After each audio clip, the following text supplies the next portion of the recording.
I am a property owner, 34 male, with a string of houses in my name in our hometown.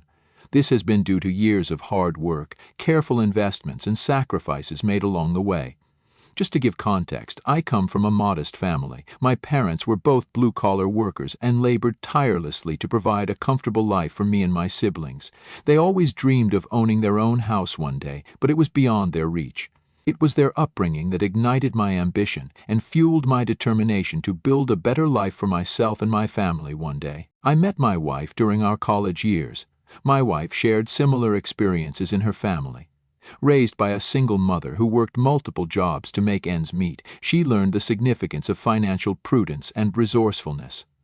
We both wanted to overcome financial struggles one day and create a stable life for our children in the future. My wife and I tirelessly bought and flipped houses over the years. We saved every penny and made careful investments that eventually led to our ownership of several properties. Each property represented years of hard work, countless sacrifices, and a shared dream between us. Today I am a father to 2 wonderful kids, a son and a daughter. Our properties are not just a source of income, but a symbol of our dedication to securing a future for our children. Little did I know that my life would soon take an unexpected twist thanks to an entitled woman named Emily, 40, female, who has been one of my tenants for a few years. She resides in a comfortable 3-bedroom house that I carefully saved up and purchased years ago before I got married to my wife. The property is located in a prime location in the city and is in close proximity to her daughter's high school. Emily was a single mother, as her husband had unexpectedly abandoned her after their daughter was born. When I became aware of her circumstances, I offered her a subsidized rent to enable her to move in. Though I knew I would lose out on money, I wanted her and her daughter to be able to afford to live there. Over the years, I have never increased the rent, and it has remained the same. Emily had been a reliable tenant over the years and paid her rent on time. We had developed a casual landlord-tenant relationship over time and sometimes kept in touch when she needed my help around the house. Her daughter was a high school senior and was preparing to apply for college. 3 months ago, Emily informed me that her daughter had been accepted into a prestigious out-of-state university, which was a remarkable achievement for any high school graduate. However, this university was also very expensive, and unfortunately her scholarship didn't even cover 10% of her fees. I knew the financial obstacles of higher education and had my reservations about how they would manage it. One day, Emily asked to meet me. Thinking that it had something to do with the renovation required around the house, I agreed without much hesitation. We sat down in the living room of the house, where she started by saying that she really appreciated the fact that I had been generous with her when it came to rent. She continued to tell me that she really wanted her daughter Lily to attend her dream university, but after crunching the numbers, including tuition, housing, and other expenses, she realized that it was too much for her to handle alone. She had even reached out to financial aid, looked into scholarships, and had taken up a part-time job after her full-time one. But it was still not enough. I nodded my head solemnly in understanding, thinking maybe she was going to ask me if she could delay paying the rent for the month, which would have been understandable. Instead, Emily had a staggering request for me that left me dumbfounded. She asked me if I could sell the property that she was living in. I looked at her inquisitively as she continued to explain that the property I owned and had rented out to her would fetch good money, which would help her fund her daughter's college education. "Are you serious?" I responded, a mix of astonishment and disbelief. "You want me to sell my property to pay for your daughter's college tuition?" Emmeline's eyes pleaded with me as she insisted that it was her only hope to secure her daughter's future. She mentioned that she had already had the entire property appraised and was confident that it could cover her daughter's entire college fees. I asked her if she had lost her mind because there was no way that I was going to sell my property for her daughter to go to a high-end university. I told her that this house meant something to me and I wasn't going to sell my property just like that. Emily insisted again, telling me that I could loan the money and her daughter would pay me back once she graduated. Although I knew the importance of a college education, I was not going to accept her outrageous request. Hearing her plead made it clear that she was determined to find a way to fund her daughter's dreams, even if it meant making an outlandish proposition to a stranger. I calmly explained to Emily that the property was a significant part of my livelihood, and I couldn't simply part with it. The burden of her daughter's tuition shouldn't fall on my shoulders. I told her that if she couldn't afford to send her daughter to the university, she could ask her family members for help or look into finding a more affordable option for her daughter. Despite my efforts to make her see reason, Emily continued to press the issue, asserting that I was the only one who could help and it wasn't a big deal to sell my property and give her the money. I realized that this was going nowhere. I left the property after asking Emily to not approach me regarding this ever again. I requested her to realize how outrageous she sounded and that she should find another way. I thought she would realize her mistake eventually, but over the next few weeks, Emily didn't give up. As Emily's daughter was inching closer to her college journey, the situation was becoming increasingly more and more unbearable. Emily, despite my denial, kept pleading with me every day to sell my property as soon as I could and even stopped paying her rent in protest. Our once amicable relationship had soured. The tension between us grew as Emily remained steadfast in her belief that the property I owned was the solution to her financial woes. She was convinced that my refusal was selfish and that it was putting her daughter's future in jeopardy. On the other hand, I was losing out on money when she refused to pay her rent in protest. I warned her that I would take this to court because we had an ironclad agreement, but she refused to comply, and it became increasingly clear that her demands had no end. The turning point came when Emily started involving others in our dispute. She started to approach her friends and the neighbors around my property, painting me as an unsympathetic landlord who refused to help a young girl realize her dreams. She told them that I was very wealthy, but I refused to help her out by loaning her the money. Given her status as a single mother who struggled to make ends meet, her story garnered sympathy from those she confided in. To amplify her cause, Emily took to social media and wrote a Facebook post, placing the blame for her daughter's inability to attend college squarely on my shoulders. Soon the rumors started to circulate in our neighborhood. People sympathized with her plight and assumed that I was indeed in a position to help, but was knowingly not helping. I couldn't help but feel like an outsider in my own community. My wife finally decided to reach out to Emily to address the escalating conflict. With the tension in the neighborhood mounting, she felt that direct communication might be a path toward resolution. Emily, however, wasn't in the mood for a calm discussion. She immediately launched into a tirade about how I, as the landlord, had the means to sell the property, which she believed was the only way to secure her daughter's future. Despite my wife's earnest attempts to reason, Emily's conviction remained unshaken. She asserted that we had the means to fund her daughter's college education and that we were being selfish. The conversation continued in a repetitive loop, with Emily repeatedly pushing my wife to convince me to agree to her demands. Her post, which had painted me as an unsympathetic and wealthy landlord who was refusing to help a young girl achieve her dreams, had a noticeable impact on the neighbors and the local community. Some neighbors who had previously been on friendly terms with us started to view us with skepticism.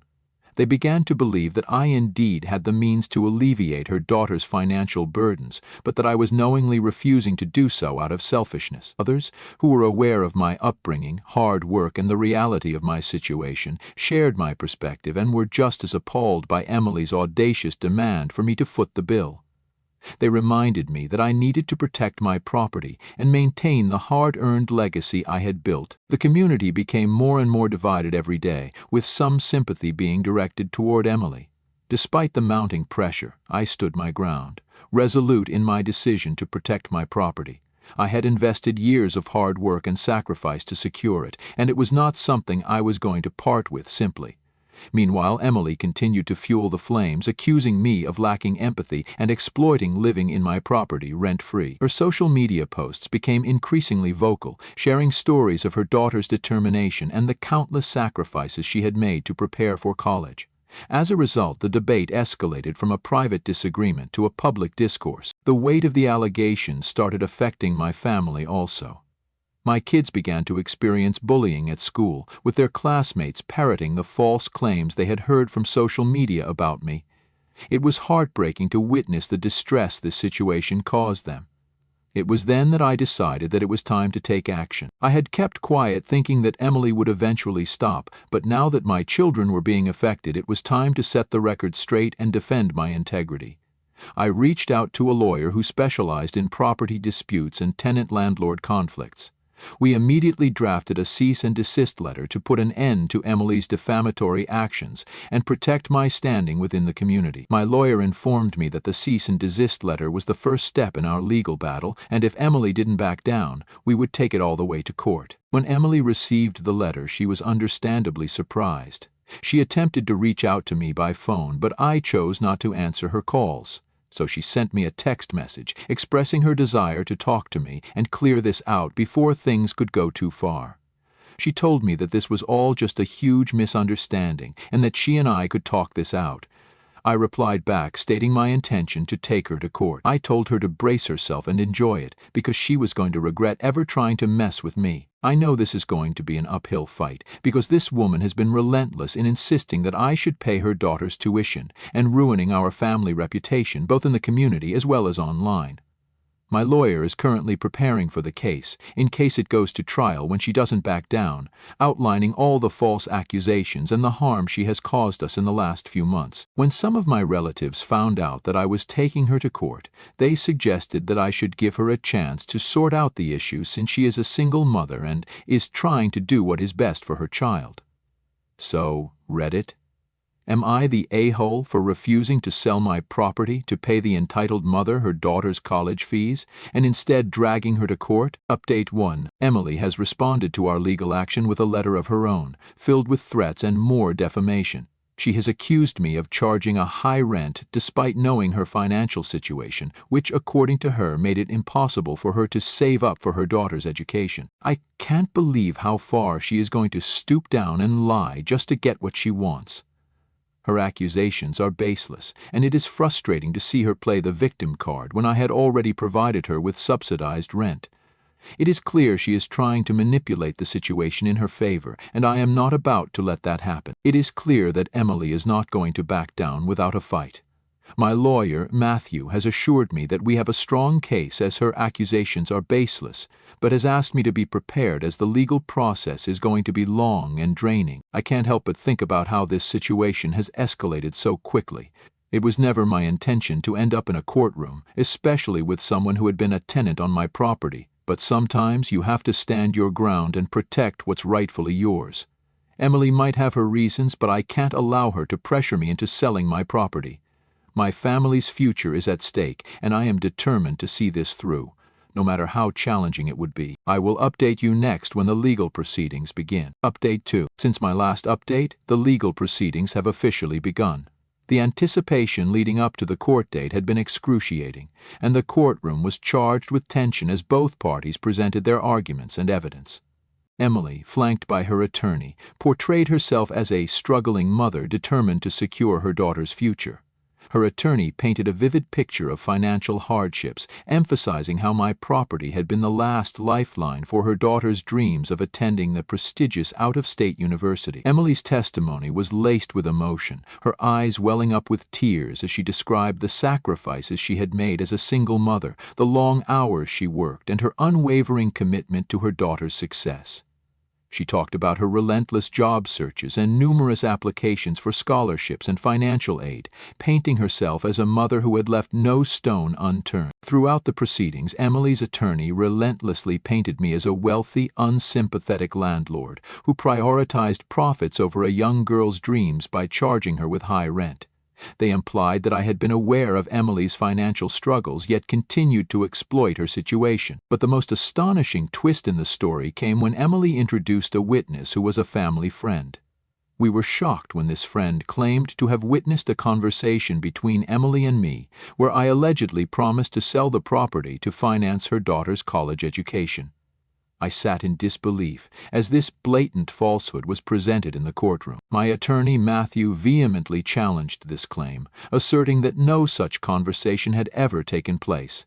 He decided to take a more methodical approach to disprove this witness's claim. First, my attorney carefully cross-examined the family friend who had testified about the alleged conversation between me and Emily. He posed a series of detailed questions aimed at establishing the credibility of the witness's memory. Matthew asked about the date, time, and location of the supposed conversation, seeking to elicit inconsistencies or gaps in the recollection of events. In response, the family friend struggled to provide consistent details and could not produce any concrete evidence, such as text messages or emails, to support their claim. Their testimony became increasingly shaky under the scrutiny of the cross-examination. To further undermine the credibility of Emily's case, Matthew presented evidence that directly contradicted the claim by introducing records of text messages and emails exchanged between Emily and me during the time period when the alleged promise was said to have been made. These messages clearly showed that the subject of selling the property to fund her daughter's education had never been discussed, and Emily was the only one who was forcing me to sell my property to loan her the money. Additionally, we had a neighbor who lived adjacent to Emily's property testify that Emily had been paying less rent than all the other renters in the area. My lawyer pulled up receipts from other tenants residing in the neighborhood to prove the same. Matthew went on to argue that the absence of any written or electronic communication regarding this supposed promise that Emily claims, coupled with the neighbor's testimony, casts doubt on the family friend's account and hence cannot be held as concrete evidence. We then focused on proving that Emily had intentionally gone to great lengths to slander my reputation on social media, which in turn had resulted in the bullying of my children. My attorney presented a comprehensive record of Emily's social media posts and messages, where she had accused me of being an unsympathetic and heartless landlord who refused to support her daughter's dreams. These posts were filled with emotional appeals and outright falsehoods designed to gain sympathy and support from the community. We highlighted that these posts were intentionally crafted to create a narrative that painted her as a struggling mother, doing everything in her power to secure her daughter's future, when in reality she was emotionally blackmailing me to sell my property. Matthew then introduced screenshots of social media comments and direct messages from individuals who had engaged with Emily's posts. Some of these individuals were part of the local community and had formed a negative opinion of me based on the false information presented by Emily. These comments ranged from expressions of sympathy for her plight to outright accusations that I was an unfeeling landlord exploiting her situation. In addition to the social media evidence, we presented witness testimonies from my children, who had seen my children experience bullying at their school due to Emily's social media posts. They described how their classmates had echoed the false claims they had read on social media about their father, leading to name-calling and harassment. My attorney went on to argue that there was a direct connection between Emily's false accusations on social media and the bullying my children had endured. The intentionally misleading narrative she had crafted had not only damaged my reputation, but had also directly affected my family's well-being. This presentation of evidence effectively showed how Emily's actions on social media led to real-life consequences for my children. As the legal proceedings continue, I am confident that justice will be served. The evidence presented so far has shed light on the truth and exposed the false claims made against me. I believe that the court will see through the manipulation and ensure a fair outcome in this case. Update 3. We won. The past month has been a grueling experience due to the legal proceedings. It has been like a roller coaster ride with unexpected twists and turns. My lawyer continued to present evidence and testimonies, which made it increasingly clear that Emily's claims were baseless. Her attempt to manipulate the situation by introducing a family friend who falsely testified about a promise I had never made fell apart under scrutiny. The lack of concrete evidence and inconsistencies in the witness's account cast doubt on the validity of their claims. After a thorough examination of all the evidence and testimonies, the judge finally announced the verdict and ruled in my favor. This came as a huge relief to me, and I was grateful that the judge had seen through all the baseless claims. Emily was found guilty of defamation and was ordered to pay damages for the harm she had caused to my reputation, starting with paying the rent for the previous months and additional fine. A restraining order was also issued by the judge, preventing Emily from making any further defamatory statements about me or my family. This ruling successfully validated my actions and my right to protect my property. As the legal battle concluded, I watched Emily sitting beside her lawyer looking defeated. I turned to look at her daughter Lily and couldn't shake off the thought that her dreams had been compromised by her mother's sense of entitlement. This nightmare was finally coming to an end with justice being served. It was a lesson for everyone on the importance of defending oneself and not letting someone else's audacious demands shake our core beliefs. I can now move forward with a renewed sense of self-assurance and the knowledge that my house and our livelihood are secure. I would like to thank everyone who has supported me in this journey so far. The mental pressure and struggles my family and I went through were immense, but ultimately, truth prevailed. Update 4. It has been 6 months since my last update. Following my courtroom victory, the restraining order has effectively silenced Emily, and the damages she had to pay for defamation provided some level of consolation for the harm done to my reputation. Emily and her daughter had to move out after I gave them the eviction notice. While their circumstances remained challenging, I knew they were no longer my responsibility. I did feel a twinge of sympathy for her daughter's lost educational opportunities, but the reality was that her mother's audacious request had put their family in a difficult situation. Emily was also forced to take down her defamatory social media posts as part of the court's ruling, and everyone quickly found out the extent of her lies. The last I heard about them was when her daughter Lily reached out to me with an apology out of nowhere. Lily had always been a great kid and I had watched her grow up, but when her mother started falsely alleging me, I cut off contact with them. I was surprised that she wanted to get in touch with me after her mother publicly lost the case. Her message was filled with genuine remorse for the way her mother had behaved and the consequences that had befallen her family as a result. She expressed gratitude for our patience and understanding during the ordeal, recognizing that her mother's actions had caused harm to both our families. She also shared that they had relocated to a more affordable area and that she had decided to attend a local college to pursue her education. She informed me that she had spoken with her mother after the legal proceedings had ended and had asked her to back off, stating that she was determined to secure her own future without making any audacious demands. I felt sympathy for what she had to go through at such an early age because of her entitled mother's false claims. I told her that everyone deserves a second chance, and it was admirable that she was taking control of her own destiny.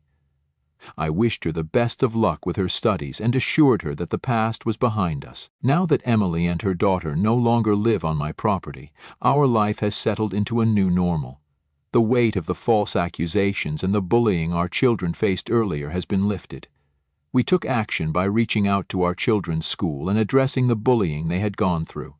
The community has since rallied around us, reaffirming our belief in the importance of standing up for the truth.